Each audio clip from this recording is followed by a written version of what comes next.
ৰাজ্যৰ ৰাজনৈতিক ক্ষেত্ৰৰ এটা বিস্ফোৰক খবৰ NDAত আৰু নাথাকে UPPL দল ঠিকেই শুনিছে প্ৰমোদ বড়োৰ UPPL দল ওলাই আহিব NDAৰ পৰা ডিসেম্বৰৰ প্ৰথম সপ্তাহত NDAৰে সম্পৰ্ক সেট কৰিব UPPL দলে ২৬ৰ নিৰ্বাচনত ২৭টা সমষ্টিত প্ৰাৰ্থী দিব দলটোৱে বিজনীৰ পানবাৰীত অনুষ্ঠিত হোৱা UPPLৰ এক গুৰুত্বপূৰ্ণ বৈঠকত এই সিদ্ধান্তই দলটোৱে গ্ৰহণ কৰিছে UPPLে বিটিআৰৰ ১৫টা সমষ্টিৰ উপৰিও আন ১২টা সমষ্টিতো প্ৰাৰ্থী দিব ২০২৬ৰ বিধানসভা নিৰ্বাচনত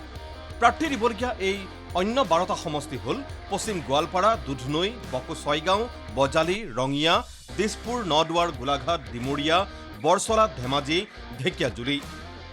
UPPLৰ এই সিদ্ধান্তই স্বাভাৱিকতেই NDAৰ শিবিৰত লগাইছে তুলপাৰ অৱশ্যে নিৰ্বাচনলৈ এতিয়াও মাজত কেইবাটাও মাহ বাকী আছে গতিকে ৰাজনীতিত যেহেতু অসম্ভৱ বুলি একোৱেই নাই গতিকে এই সিদ্ধান্তৰ যে উলট পালট নহব তাৰো নাই কোনো নিশ্চয়তা